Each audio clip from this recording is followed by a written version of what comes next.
talking about our trip so far. So we left out of New Orleans knowing we'd probably be motoring the first day. Upwind to Slidell just as a kind of shakedown. Make sure the engine was putting out right, making sure That the new Balmar high output alternator was putting out, everything seemed good. Breeze was on the nose from New Orleans to Slidell. At some point we rolled the head sail out, and this is the first time really seeing the sail under sail after recutting the luff. This was also the first time rolling the head sail out with the new roller furling Harkin system, the Ocean Unit 1. And I was up on the bow adjusting the length of the roller furler line and the drum, taking a couple of wraps off. I had more wraps than need be, and pretty much sighted up the sail to see the luff. Everything looked good. Cut of the sail was really nice. I think it used to be a 180, now it's more like a 175. The old roller furler had a wire luff. That roller furler was built into the sail itself, so it had to be cut to remove that and to install a new roller furler system that we would be able to change head sails with. That's right. Sewed a bolt rope, a luff tape on that head sail. And we had ordered new sails from North Sails in New Orleans, but they weren't going to be available in time. But we wanted to be ready with the roller furler and have that system already in place so that when we did get them, they're actually meeting us further down in South Florida. So we would be able to just put them up and not have to worry about installing the system there. So, pretty much long story short, the first day I'm up on the bow, we're taking some waves on the nose, and I was also tuning the rig just a little bit. I noticed I was a little bit on the loose side with my rigging. I wanted to tighten things up and get everything in column and have everything just right. And in the process of messing around with the roller furler and all of this, I started feeling seasick. And may have had something to do with the drinking the night before. And the oysters. All we ate was raw oysters the night before. So my stomach was a little queasy. And I took a nap while Robin motored us over to Slidell. We stopped off in Slidell at Phil's Marina Grill, where we sat at the bar and had some drinks with my cousin who was bartending there, Kelsey Brennan. I've only met a handful of times. It's my dad's cousin's daughter who just inherited an Easterly 30. And then my two sisters came to meet us. My sister Julia, who dropped us off some really nice beanies. Thank you very much. Some warm weather clothes were really appreciated when we got out into the Gulf and everything was cold. And that's about that for Slidell. We spent the first night in Slidell. The next morning we got up early and left. Went through the Wrigley's. Breeze was on the nose again, so we motored the whole way. And motored towards Cat Island. Breeze on the nose still. We rolled the sail out, put the mainsail up, sailed upwind for a second. I made some notes on the rigging again, and we rolled the sails up and motored into Cat Island, where we got there.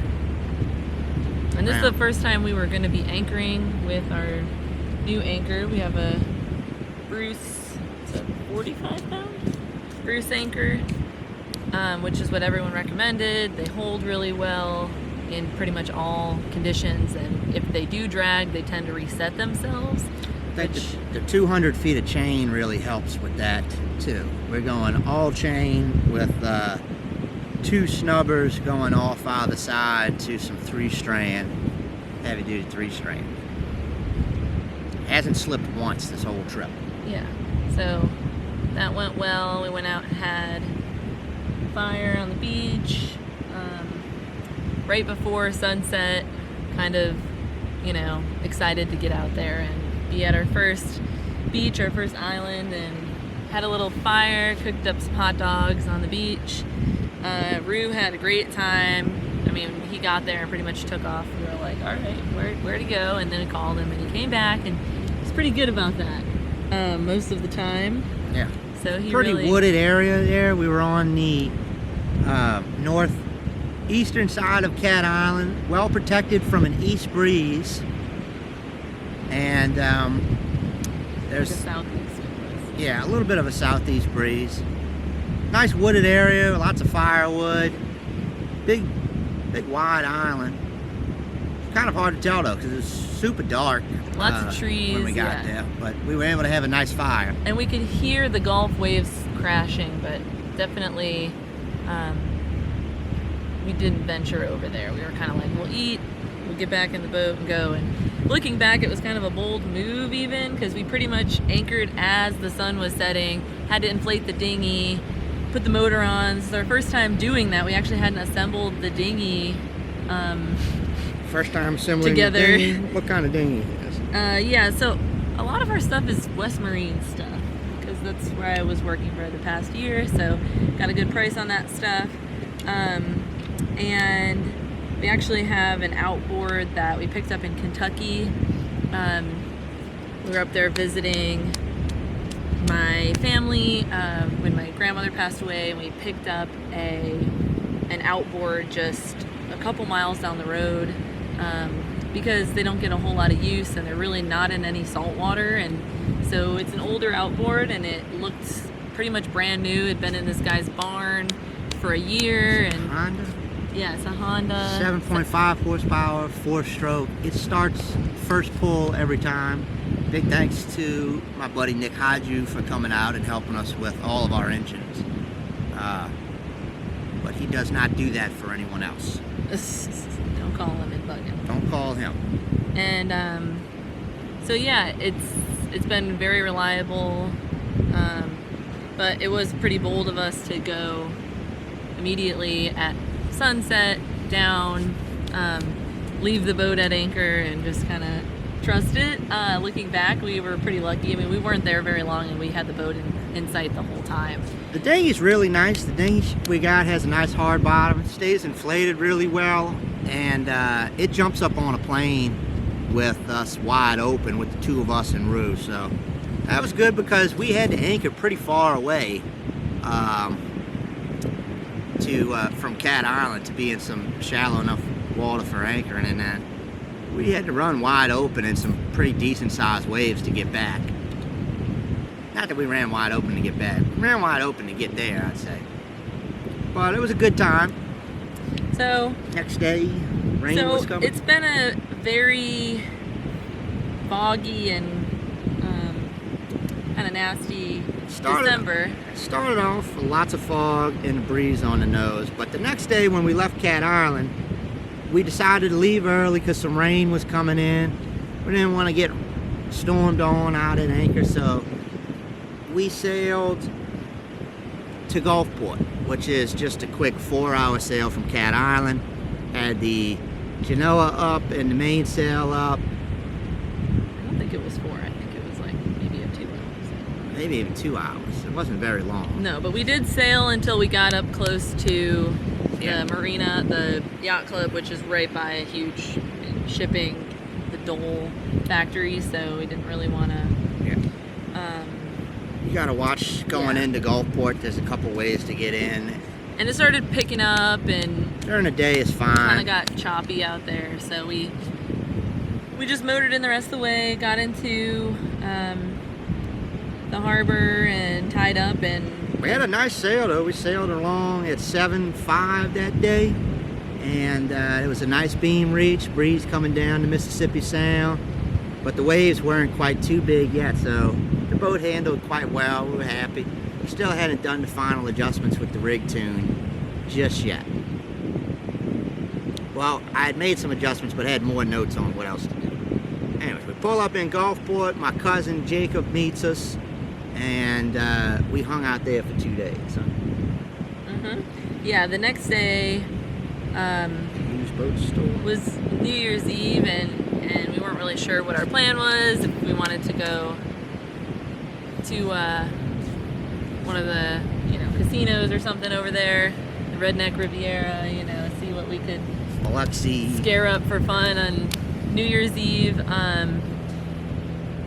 And had a couple kind of, I guess, things we wanted to do. We wanted to get the anchor roller system set up so that the chain just wasn't dragging along the tow rail.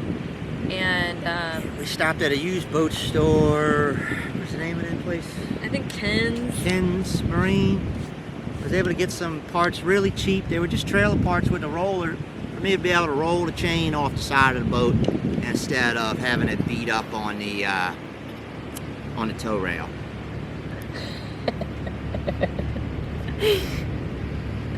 Which Rue does not like because it makes too loud a noise, but he loves that anchor roller.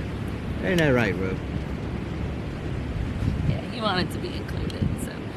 So we got the parts. Did we get anything else there? We stopped at. We got 2 spinnakers. Yeah, and well, a I meant at spinnaker Ken's, pole. but yeah, we went to Sean. Both of Sean's cousins or brothers lived there, and his mom actually came in too. They have a house there, and My aunt. yeah, right, his cousin's mom, and so they also have Easterlies, Easterly 30s, and It's hereditary. It's stupid. his uncle, who passed away, or I guess a second cousin, he's your dad's cousin, That's right? my dad's cousin. Okay. He was always Uncle Joey Yeah. to me. Right. Joey Brennan. He had some old. He had a Morgan 36 called the Neary. It was a centerboard boat. I don't know too much about it, but apparently it was pretty quick. Yeah. He had a big spinnaker that his wife Joanne helped him design, so it's pink, and we can't wait to fly that as soon as we get that up. Yep. So she brought us a symmetrical spinnaker, and Jared hooked us up with the asymmetrical spinnaker. Jacob had this enormous spinnaker pole. And we actually had another spinnaker that was for an Endeavor 32, which we kind of traded. Yes, that's correct. We gave that to Jacob. So he got a spinnaker. He got our smaller spinnaker, and we got his biggest spinnaker. So we ended up with 2 spinnakers, and we have 2 spinnaker poles. And we flew the A-kite a couple days ago. We'll talk about it a little bit, but Turned out it fit perfectly for the boat. yeah. We weren't sure any of the measurements off of this sail. Didn't actually lay it out to get the measurements. All I was told is it was for a big boat. But when we did fly the A-kite, it flew quite nicely, and it fit the boat very, very nicely. So very happy with that. We're definitely going to play with that a lot. If we get any kind of light air that's anywhere from a beam reach to a broad reach. So Yeah. next day we went to So- Horn Island. So New Year's Eve, we woke up and it was extremely foggy. We actually went back to the boat to work on a couple projects, and we were debating going out for a day sail with Aunt Joanne, and even they were talking about trying to The grandkids. tap the mast and put up the symmetrical, but there was not good breeze, and there was terrible fog. There was no visibility, so put up the anchor roller on the tow rail, and actually Robert looked at the old icebox conversion that's in the It's like a drop-in conversion kit that just stopped working on us, so we've not been using that. We have a freezer. Joanne's new boyfriend is a very knowledgeable, what would you call that? A refrigeration technician. Yeah. And so he kind of helped identify what the problem was, and we've been looking at it and not really able to figure out how to fix it. It seemed like it was going to work, but some part needs to be replaced. So I think it's the thermostat. Anyway, we're hopefully going to get that replaced eventually. Well, basically, he verified that it will work. We just need to. And he knows kind of the suppliers, and hopefully can get us that part too. So we'll be able to get that fixed, which is awesome.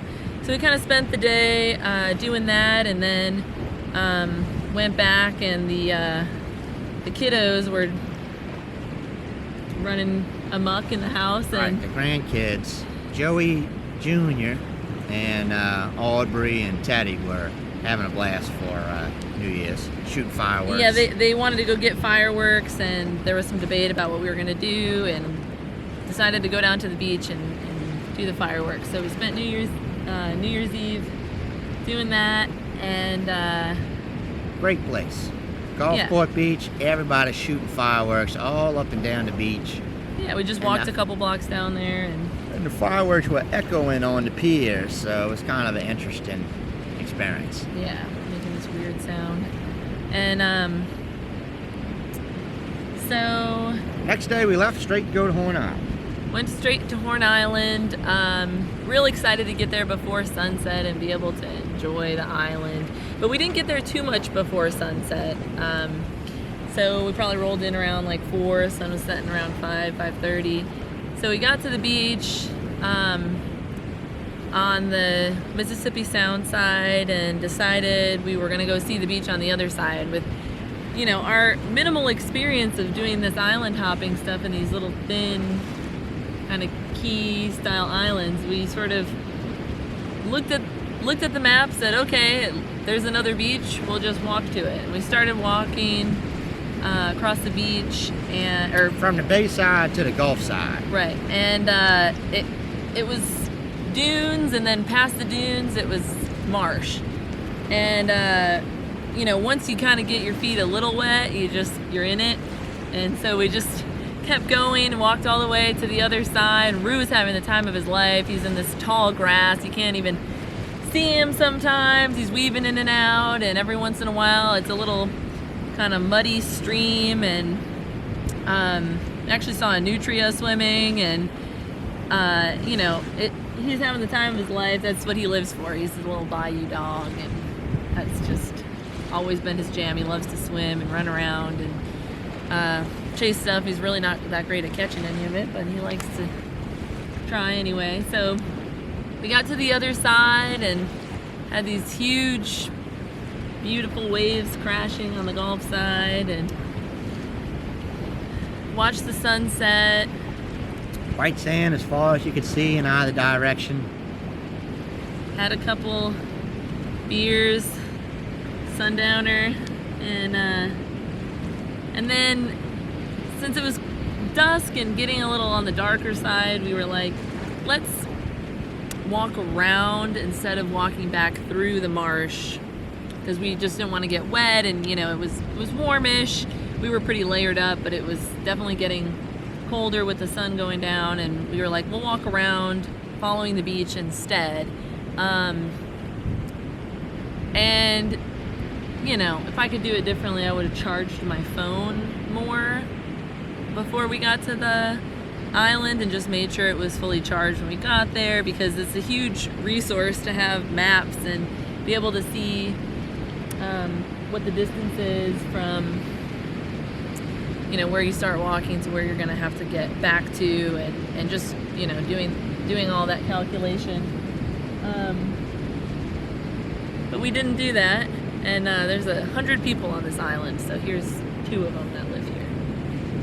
Which I'm pretty sure they just seasonally live here. Or maybe that's one person. We saw another person earlier, though. I think it was a different person. At any rate, so we decided to walk around, which, looking at the map, was, I think, about a mile back to where the boat was, the whole length, or maybe 2 miles, mile one way and then a mile back the other way once we got to the point.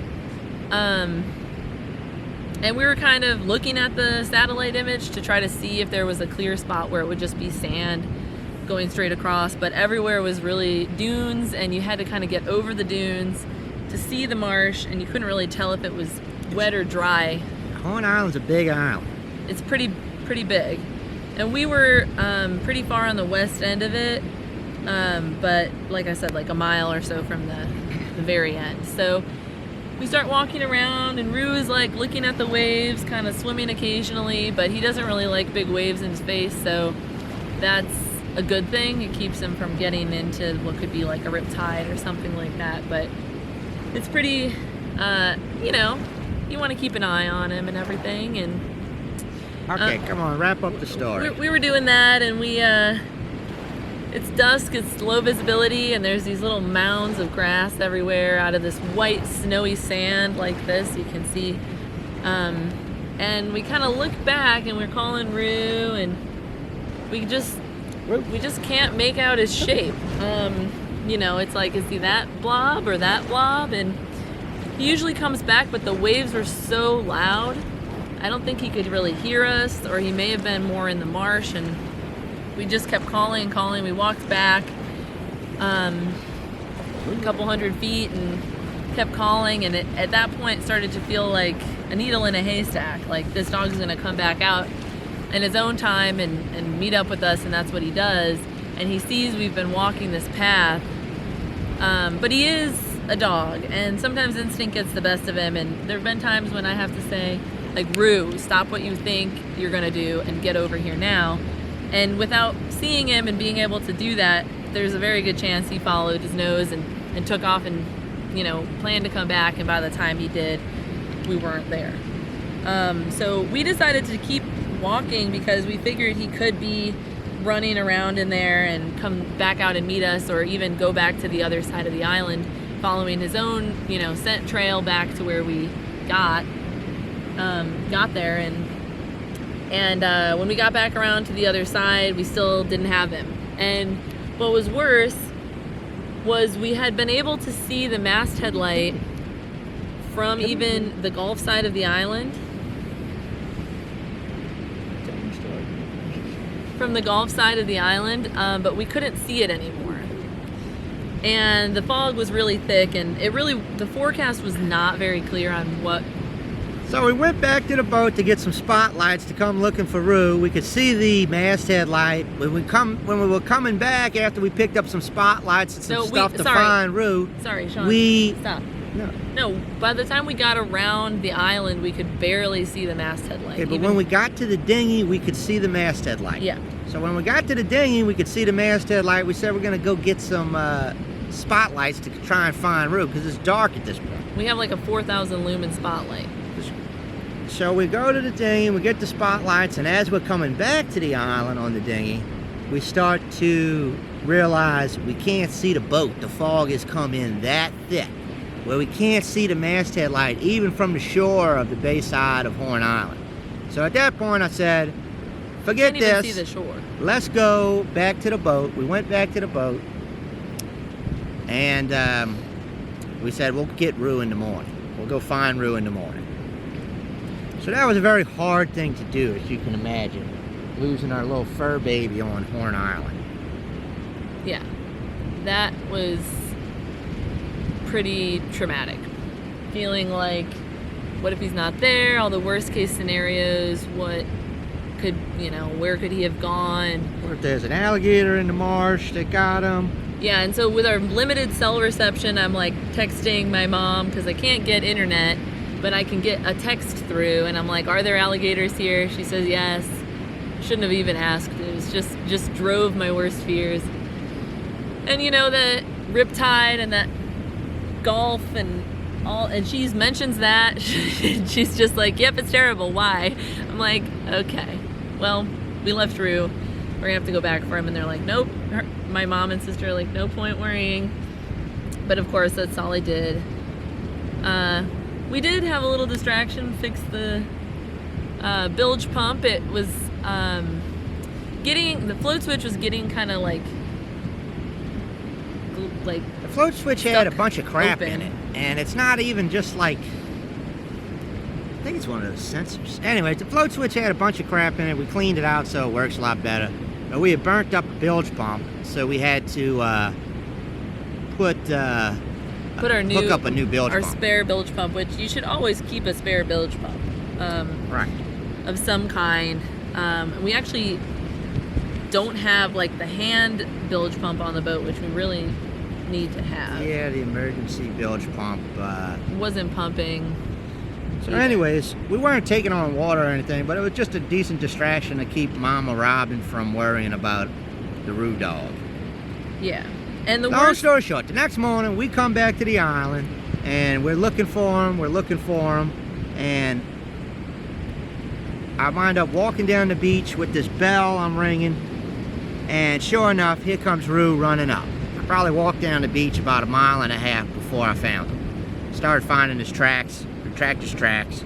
Robin looked all up and down in this marsh looking for him, and we had this big speaker blasting us, calling his name, because I already had like lost my voice from screaming his name all night and and the next morning, and so we had this recording of us calling for him. We were playing it and ringing the bell and whistling, and I had an actual whistle, and we found him back on the beach on the Gulf side. Sean found him, and he was fine. I mean, he seemed happy as could be. He was exhausted. He immediately went and laid down in some grass and showed us, look, this is how I was sleeping as a wild dog. The worst part, I mean, to me, mentally, I don't know if he even thought about it, was that we had taken his collar off the day before because it was wet or something. I'm not sure why it was off, but We it's took hardly his ever collar off. taken off. And so I felt horrible that he just felt abandoned on the beach.